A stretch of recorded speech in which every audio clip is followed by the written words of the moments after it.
삼일체로 이제 이미 1학년하고 몇 사람 빼놓고는 1학년하고도 초등교사 때 이미 배웠잖아. 그 때문에 여러분 다 익히 잘 아는 거니까, 빠른 시간 내에 요 나는 핸드아웃을 다 정리하도록 하겠어요. 먼저 신앙 고백을 보십시다. 19페이지. 19페이지.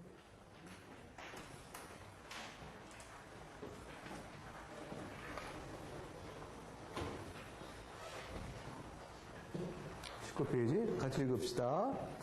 신성이 단일한 가운데 본질과 능력과 영원함이 동일하신 세 위격들이 계시니 성부와 성자와 성령이시다. 성부는 누구에게서 나시거나 나오시는 분이 아니시며 성자는 성부에게서 영혼 안에서 나셨으며 성령은 성부와 성자에게서 영혼 안에서 나오셨다. 잘 이해가 되세요? 자, 단일한 가운데 뭐가 단일하다고 되어 있죠? 신성이 단일하다. 신성이 단일하다. 신성이 단일함으로 그 결과적으로 본질과 능력과 영원함이 동일할 수밖에 없죠? 그 동일한 세 뭐가 계신다? 위격이 있다. 그럼 복수성을 가리키는 말은 위격이요. 단일성을 가리키는 말은 뭐죠? 신성이라는 본질이라 이해할 수 있죠. 한 하나님이란 말에 하나님 뜻은 뭐죠?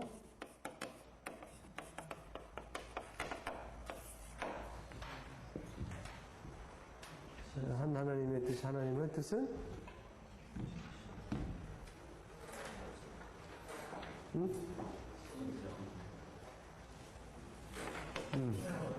신성의 본질과 그 다음에 위격, 세 위격들을 생각해 보면 이 가운데는 뭐죠? 본질을 가리키는 말로 이해할 수 있죠. 하나님. 자, 본질. 근데 본질은 추상적 개념이에요? 인격적 개념이에요? 본질이란 말은 추상적 개념이죠? 인격적 개념이 아니죠? 추상적 개념. 그러므로 한 하나님이라고 할 때 우리는 한 하나님 믿습니다. 그럴 때 우리는 추상적 개념으로 하나님 인격성을 배제한 하나님을 믿는다는 뜻일까? 아니죠. 인격적 하나님 믿죠. 왜 그러냐? 왜 그러죠? 이 신성의 본질이 우리에게 어떻게 다가와요? 이 신성의 본질이 우리가 신성의 본질을 어떻게 우리가 알죠? 계시 안에서 신성의 본질이 우리에게 계시될 때 이 본질은 우리가 본질로는 알 수가 있어요, 없어요? 하나의 본질을 알 수 없죠? 우리가 본질을 만나지 못하므로 뭐로 만나냐면 속성으로 경험해요. 하나님의 뭐죠? 지혜로우심. 하나님의 뭐? 선하심. 하나님의 의로우심. 하나님의 긍휼. 하나님의 전능성. 하나님의 전부 속성으로 경험해. 속성으로 하나님이 우리에게 계시해 주시고 우리에게 다가오실 때 이 속성들은 전부 우리에게 어떠한 무엇의 속성으로 이해되어져요? 인격 속성이죠. 그죠? 인격 속성이죠. 그래서 우리가 이 하나님의 속성 가운데서 우리가 공유적 속성이 있고 비공유적 속성이 있다고 나누는 거잖아. 우리가 하나님의 속성 가운데 우리도 같이 있는 게 있죠. 그 왜 그래? 우리가 인격체로서 갖는 인격성이라고. 그래서 본질이 우리에게 속성으로 다가오는데 그 속성은 전부 인격적 속성으로 다시 나가요.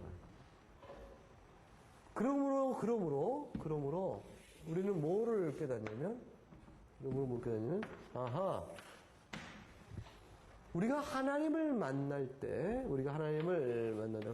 하나님께서 우리를 다가오실 때 이 하나님이 다가오실 때 하나의 본질 그 뒤에는 성부와 성자와 성령 하나님이라는 위격성의 관계 안에서 우리에게 다가오시는 거예요. 위격을 떠나서 본질로만 다가오는 것이 아니라 어떻게 성부, 성자, 성령의 위격이 본질의 모습으로 우리에게 다가오는 거예요. 다시 말하면 성삼위일체 하나님이 삼위일체 하나님, 즉 말하자면 성부와 성자와 성령의 삼일체 하나님이 우리에게 그의 본질 안에서 우리에게 속성을 모습으로 다가오는 거예요. 그러면 어떻게 이런 본질이 인격 속성으로 다가오는 것인가? 라고 할 때 이것은 이 본질이 본질로만 있는 것이 아니라 본질과 세 위격은 항상 비분리적으로 항상 함께 계시기 때문에 그렇죠. 항상 비분리적으로 함께 있다는 것을 서방신학에서는 본질과 위격은 구별됨에도 불구하고 그 구별이 개념적 구별이라고 얘기했어요. 무슨 구별이라고요? 개념적인 구별. 그러면 무슨 말이야 이거는? 리얼리티는 실제적으로는 어떠지? 동일하다. 실제적으로 동일하다. 본질과 위격이 실제로는 동일하다고 생각해요. 그러면 이제 우리가 생각하는 것은 어떻게 본질은 추상적이요, 그 다음에 위격은 구체적인데, 인격성인데, 그것이 어떻게 실제 같으냐라고 생각이 될 거 아니에요, 그죠? 그래 불구하고, 우리 피조물에게 있어서는 실제와, 본질과 위격이 실제적으로 같다고 생각하지 않을 수가 없다고 생각해요. 왜냐하면 하나님은 뭐 하시니까? 심플하시니까. 하나님은 뭐가 아니니까? 복합체가 아니라 하나님은 그저 한 분일 뿐이에요. 그 한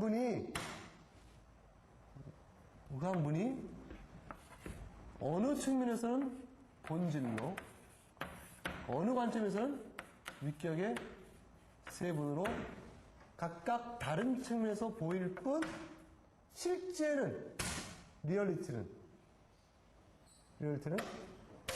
같다라고 얘기했어요. 이렇게 얘기하는 거니까 이제 동방신학은 저걸 받아들이지 않아요. 왜냐면 본질과 어떻게 위격이 같을 수 있냐? 그러니까 본질과 위격을 구별을 해요. 어떤 구별을 하면 개념적 구별이 아니라 실제적 구별을 해요. 그리고 위격 상호 안에도 실제적 구별이 있다고 생각해요. 여기도 실제적 구별이 있고 여기도 실제적 구별이 있다고 생각해요.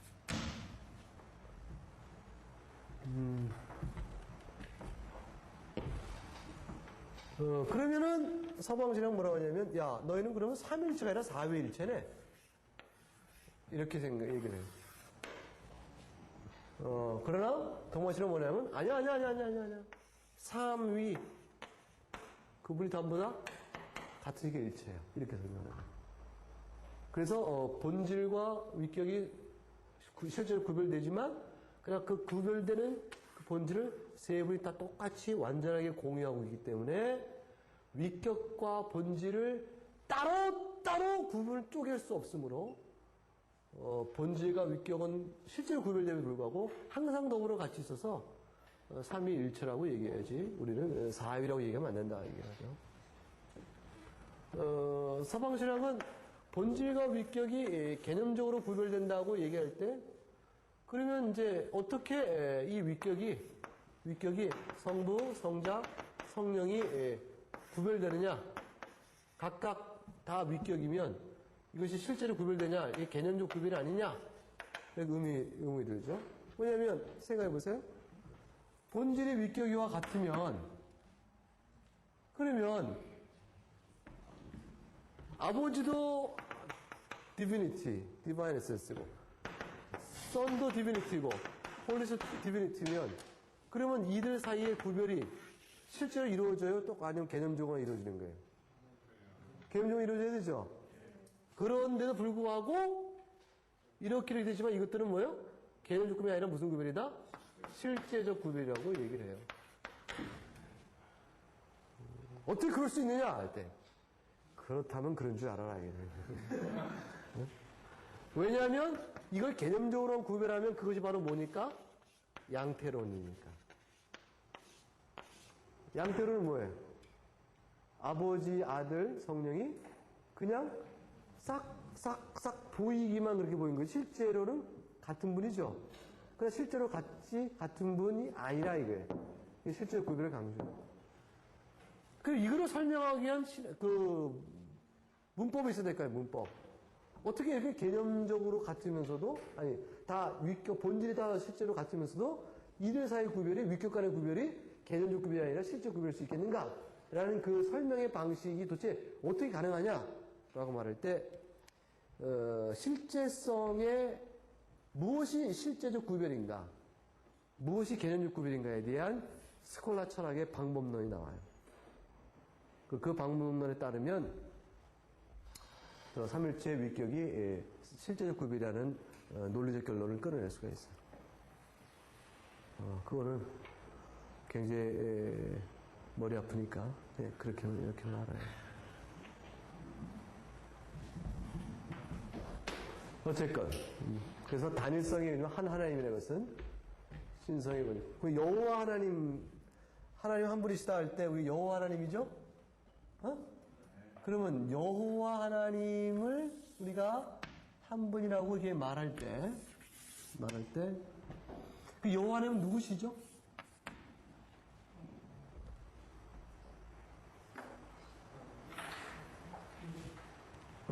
성부, 성자, 성령. 아니면 그냥 하나님의 디바인 에센스, 디비니티, 디바인 에센스. 여호와 하나님 누구시죠? 여호와 하나님에서는 대체적으로 하나님의 본질로서 나타난 신성의 위엄성. 이 신성은 결국 인격성이 결여되는 게 아니라니까 인격성으로 나타나니까 그 하나님을 가리킨다라고 보기도 하고 또 이제 여호와 하나님 그 하나님의 성부, 성자, 성령 하나님의 대표성으로서 성부를 가리킨다라고 이야기도 하고 어떤 경우는 성자일 수도 있다라는 식까지 소수 의견도 이렇게 있어요. 대체적으로 그냥 이렇게 신성의 위격성과 그냥 아버지 하나님이시다 라고 이제 이해를 하면 되게 무난하죠. 여호와 하나님은 누구신가라고 할 때 여호와의 사자는 성자 하나님이고 여호와의 영은 성령 하나님이다 이렇게 이해를 구별을 할 수 있기 때문에 여호와 하나님은 위격상은 구별한다면 아버지 하나님이시다 라고 생각할 수 있고 그러나 그 아버지 하나님으로 그런 아버지 하나님인 줄 모르는 거죠. 왜냐하면 아직 위격의 구별이 구약에서는 우리에게 명백한 계시로 드러난 것이 아니고 암시적으로만 있기 때문에요. 암시로 있기 때문에 위격의 구별을 지어서 누구다라고 못 봐보기 어렵지만 아버지 하나님의 대표성으로 나타나실 것이고 신성적 본질이 신성의 위엄과 존엄이 바로 여호와 하나님이시다 이렇게 이해할 수 있어요.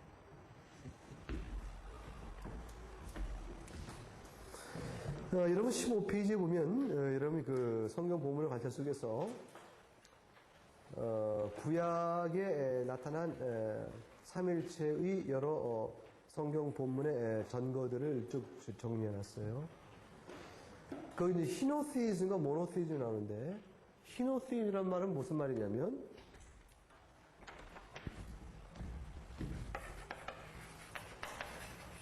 히노티즘은 여러 복수신이 있어요. 복수신 가운데서 그래서 정말로 예배드리기에 합당한 진짜 신 중에 얼짱.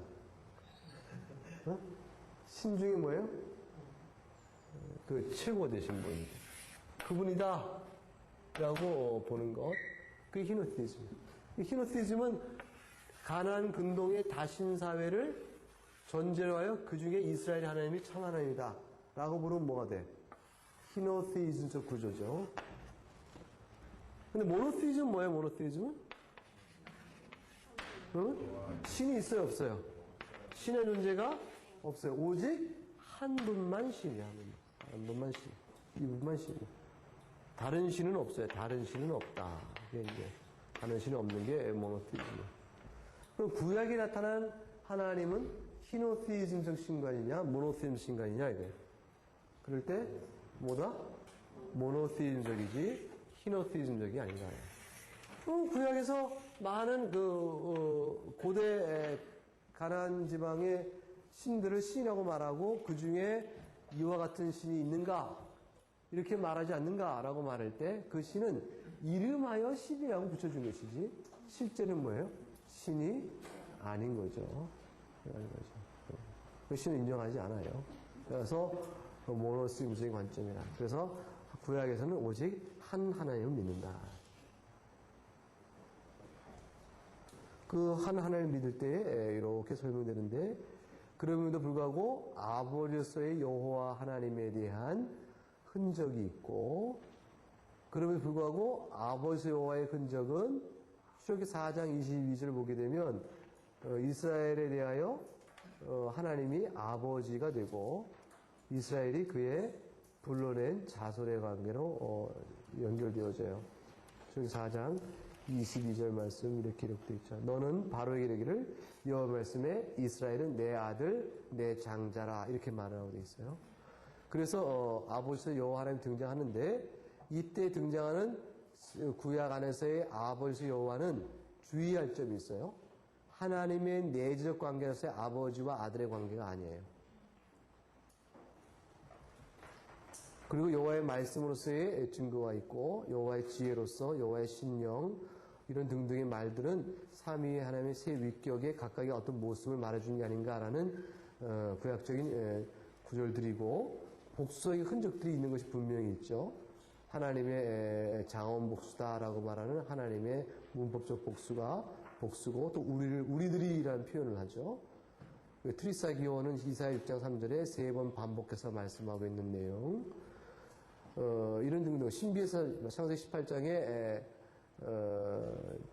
아브라함을 찾아온 세 사람은 전통적으로 삼일체 하나님의 세 위격 하나님을 나타내는 것으로 그림으로 많이 그려졌었어요. 그런데 이제 그것이 과연 삼위 하나님의 세 위격의 인간 되심을 설명하는 것이냐에 대해서는 성경 구약학적으로는 주석적으로는 인정하지를 않죠. 그래서 그건 다소 애매한 영적 해석이라 이렇게 볼 수가 있어요. 그 신약에는 예수 그리스도의 신성이 설명되고 있고, 그 다음에 쭉 보면 이런 하나하나 대목을 이해할 수 있어요. 예수 그리스도 성부 하나님과 인격적 구별, 예수 종속적 표현 이렇게 쭉 나오는데, 여러분 예수 그리스도께서 하나님의 아들 되심을 여러분 믿죠? 어떤 의미에서 하나님의 아들이시죠? 자, 예수 그리스도는 하나님의 아들이시다. 질문 1. 그러므로 예수 그리스도는 하나님의 영원한 아들이시다. 2. 여기서 말하는 예수 그리스도는 하나님의 구속적 맥락에서 일시적으로 하나님의 아들이시다. 1번이 맞아요? 2번이 맞아요?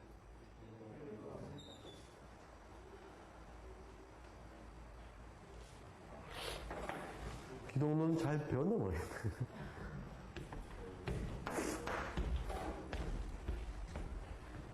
1번이 맞아요? 2번이 맞아요? 1번이 맞아요?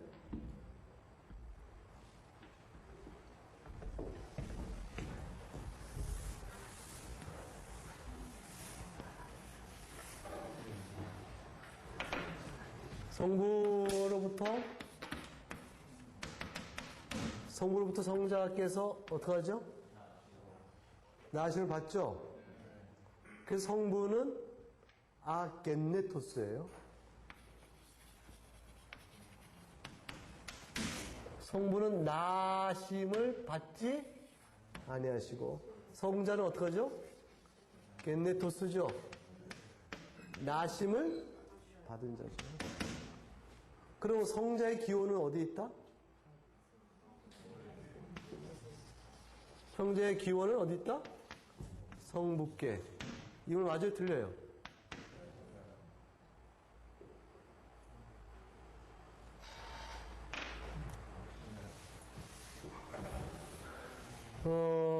성자는 하나님 아니신가? 다 하나님이시죠? 하나님이신 성자께서는 성부로부터 기원을 얻고 계신다라고 말할 때, 그러므로 성자는 성부로부터 기원이 나오니까 존재하지 않은 적이 있었다. 이렇게 말하면 돼요, 안 돼요? 이렇게 안 되죠? 그럼 여기서 기원이란 말은 무슨 뜻이야? 논리가 안 맞고 있는데 무슨 논리죠, 이게?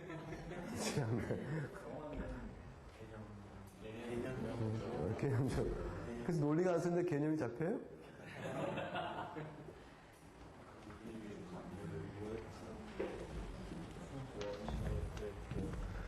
그래서 아게네토스, 되신 적이 없어요. 그래서 without beginning이에요. 시작이 없다. 아게네토스는 성부에게 적용돼요? 성자에게 적용돼요?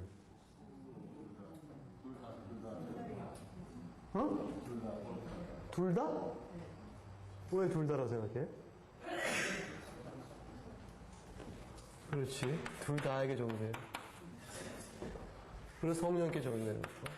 하나님이시기 때문에 성자 하나님은 아버지께부터 나셨으나 시작이 없으신 분이에요. 성부는 나시고 또한 시작이 없으시고, 성령께서는 나오시고 시작이 없으신 분이에요.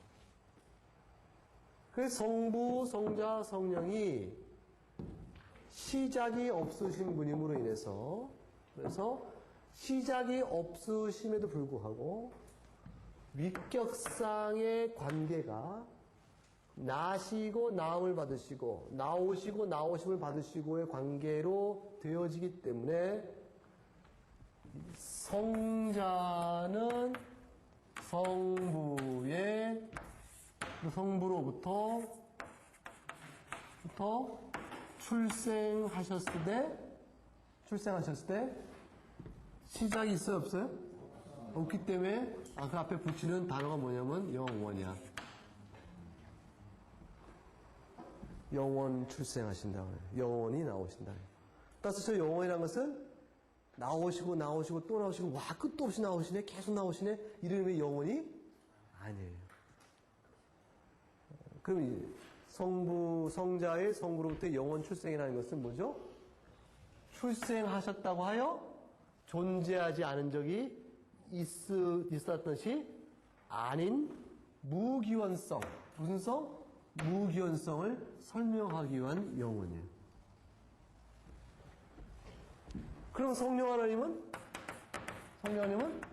성부와 성자로부터 어떻게 나오신다 해서 발생한다고 그러는데, 그 앞에 또 뭐 붙여요? 영원 발생. 이 발생의 말을 싫어하는 사람이 많아요. 유출론 쪽 같은 범신론 같아서 나오심. 출생이라는 말은 그럼 뭐 따라서 나심 이렇게 써요. 우리말은 쓰기도 어려워. 나심. 그냥 쓰면 되죠? 나으심은 난 사람이 하는 거 아니야? 나음을 받은 분은 나심 아니야? 이렇게 이런 식의 관계가 되어져. 그런데 하나님의 영원한 아들이라는 말을 안 쓰려고 하는 학자들이 있어요. 왜 그러냐면 아들로서 나왔다는 말 속에, 영원한 아들 속에 무슨 말이 들어갈 거를 피하기 위해서, 종속성을 피하기 위해서. 그래서 어떻게 말하냐면 성자는 성부로부터 나신 분이지만 이거는 단지 위격 관계를 구별하는 것일 뿐 하나님으로서 성자와 성부의 동등성을 설명하는 말은 아게네토스다 이거예요. 뭐예요? 무기원성이 있다. 그래서 성부의 기원 단일론서를 자꾸 거부하는 거죠. 뭘 거부해요? 성부의 단일 기원으로서의 성부의 역할을 거부하는 거예요. 마치 이것을 어떤 측면에서 이해할까봐 본질 측면에서 이해할까. 본질이 아니고 뭐죠? 위격의 측면인데. 그러나 이런다고 해서 그래서 이런 관계 때문에 영원한 아들이라는 말을 빼자라고 말해도 오해에 따른 종속성은 여전히 있어요. 그래서 영원한 아들이라는 말을 빼버리면 큰 문제가 돼. 좋은 방법이 아니야. 아주 나쁜. 성자 하나님의 종속성을 피하기 위한 자기 노력을 했지만 그러나 결과적으로는 큰 위험성이 나타나요. 어떤 위험성이 나타날까? 응? 예수 그리스도는 하나님의 영원한 아들이다라는 이 말에서의 종속성 때문에 영원한 아들로서의 개념을 지워보려고 그러면 어떤 문제점이 등장하냐면 성부, 성자, 성령의 신관을 가질 수가 없어요. 잘 봐요. 지금부터 설명하는 말. 우리가 삼일체에 관한 신관을 어떻게 갖게 됐죠? 우리 하나님이 삼일체이시다.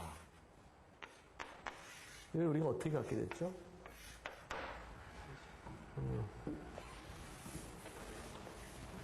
이것이 내재적 삼일체요.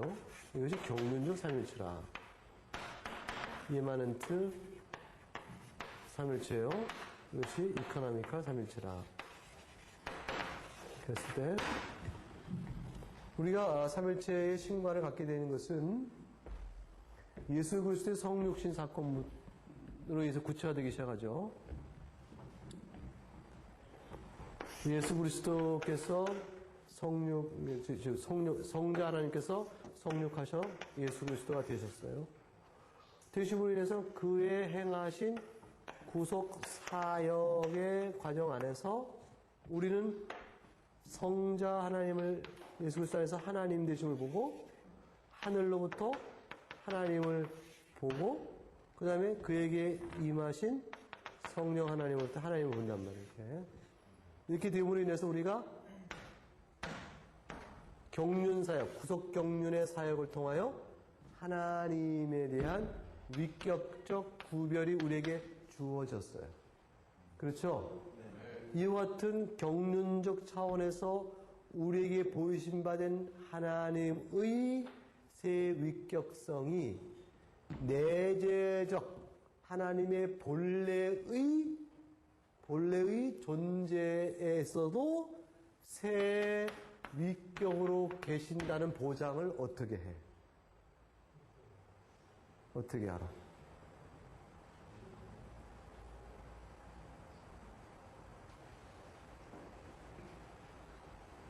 다시 말하면 경륜적 삼일체론 안에서 하나님께서 우리에게 이렇게 보이셨다 하여 진짜 하나님이 본래 그렇다는 걸 우리가 어떻게 알아?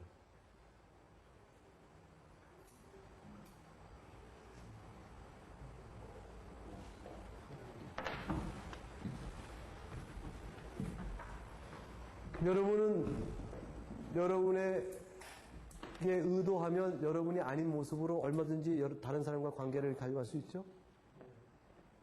아니, 완전하지 않지만. 이건 하나님께시니까. 그러면,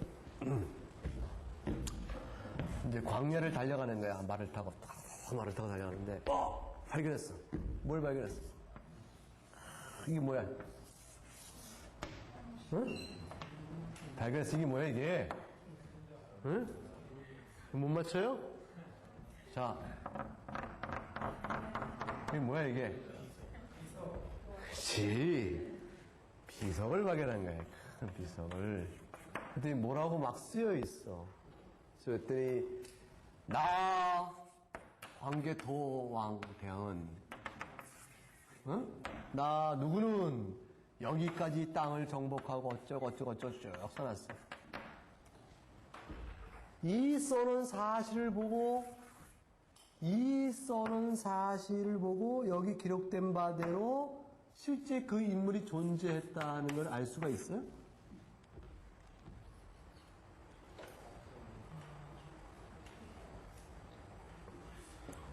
그러면 이제 우리 적당히 하나 비서 파자고. 비서 파서 나는 하늘을 날아다녔다. 쓰자고. 쓰면 그대로 알 수 있냐 이거지. 나는 착했다. 세상에 법 없이 사는 사람의 얘기를 들었다. 나는 어릴 때부터 죄 하나 범치하고 살았다 하고 자화자찬을 늘어났어요. 실제로 그렇게 살았을까? 다시 말하면 뭘 얘기하는 거예요 지금?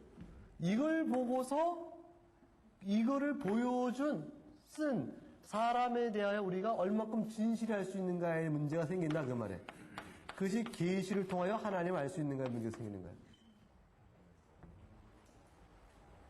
응? 괜히 내가 얘기를 꺼냈나 이거?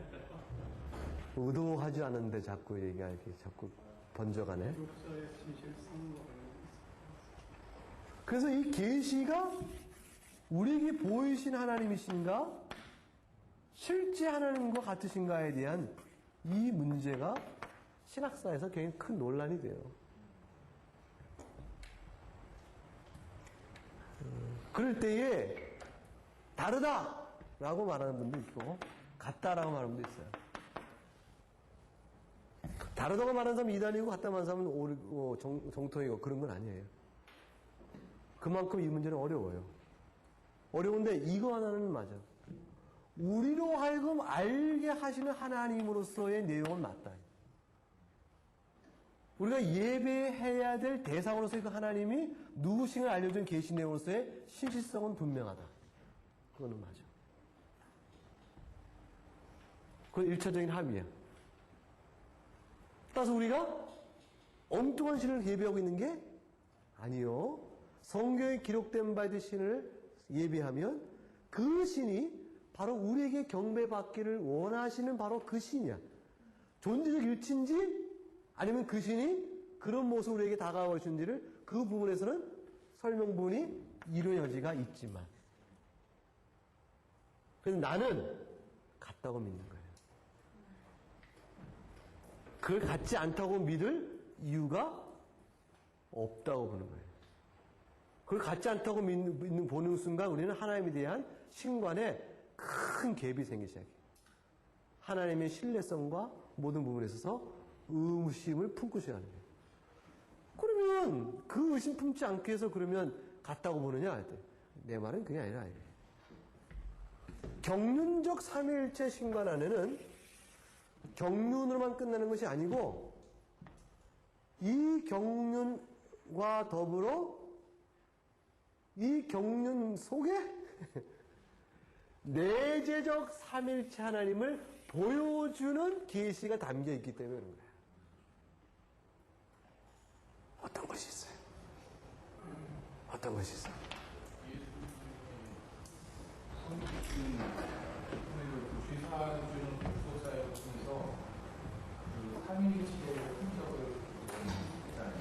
그게 경륜적 삼일체제. 그게 경륜적 우리에게 보여지기로 삼위일체로 드러나신 것이지. 근데 그것이 실제 하나님이 역사와 관계없이 그 자체 신으로서 내재적으로 과연 그러신가? 라는 것을 우리가 어떻게 하냐. 응? 그래서 경륜적 삼위일체만으로 삼위일체 하나님을 믿는다라고 말해도 우리는 그게 전부니까 충분하지만 그리고 불구하고 그것이 내재적 삼위일체와 같다. 바로 그분이시다. 라고 우리가 고백을 거기까지 끌어간단 말이에요. 그죠? 해본 적 없어요? 이게 수련회도 이벤트와 기록 사이에 공부한 점을 주장하는데 그거에 대한 이거 조금 달라. 조금 달라요. 기록된 거 외에 계시 사건으로서의 하나님의 계시성의 계시가 이벤트지 기록물 자체로 정적이지 않다라는 것과는 조금 다른 거예요.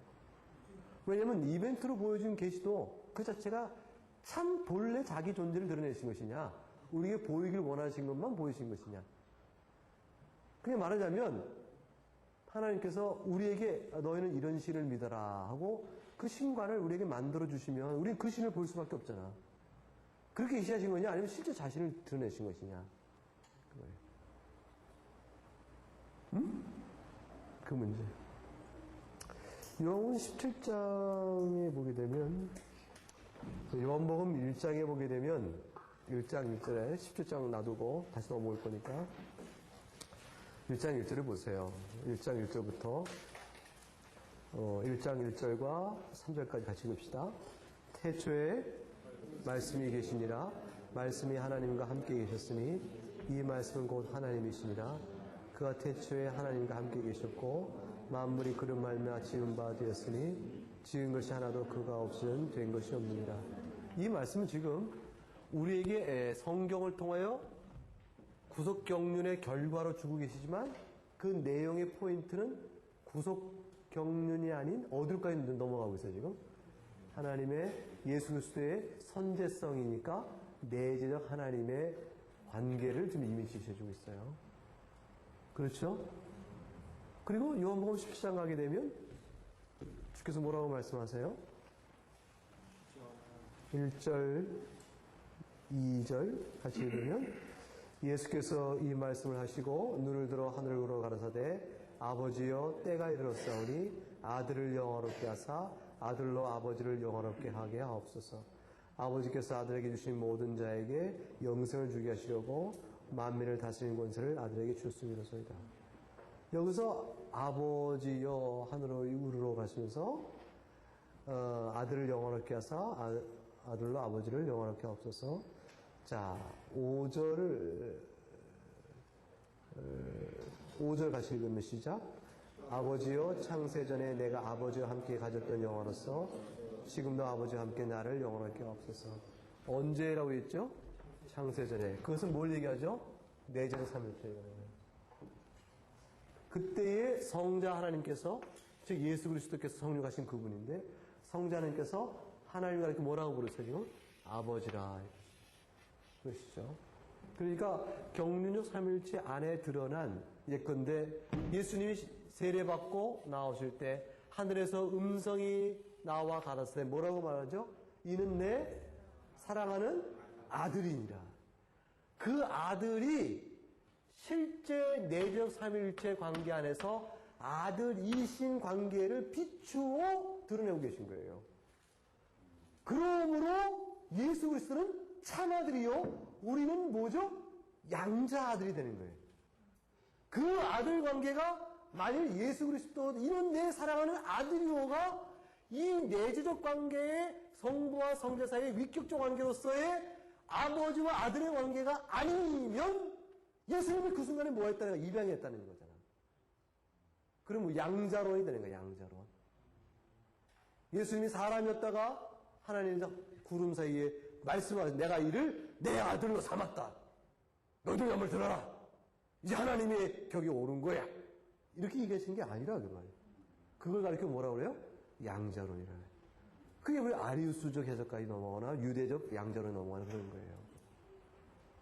성경 그렇지 않다. 그건 전부 다 뭐죠? 본래의 내적 삼일체 관계를 설명해 주고 있습니다. 그러므로 우리의 경륜적 안에서 보는 삼일체 하나님은 실제로 삼일체로 계신 내적 삼일체와 같은 분임을 성경의 내용을 통해서 우리는 알 수가 있다. 우리의 신과는 그러므로 인해서 어떻게 해요? 계시로 있어서 보여주는 계시가 아니라 실제 하나님께서 우리에게 자신의 모습을 드러내신 것이에요. 이해하세요? 그래서 계시로 우리에게 보여준 하나님의 신과는 실제 하나님이 그분이시지 그분과 다른 우리에게 이미지화 시키시는 분이 아니에요. 그걸 꼭 잘 믿기 바라요. 그러므로 그거는 하나의 이미지화 된 것이요 실제를 알 수 없다고 말하는 것은 나는 단호히 거부한다 그 말이에요. 응? 성경적이지 않다고 단호히 거부한다.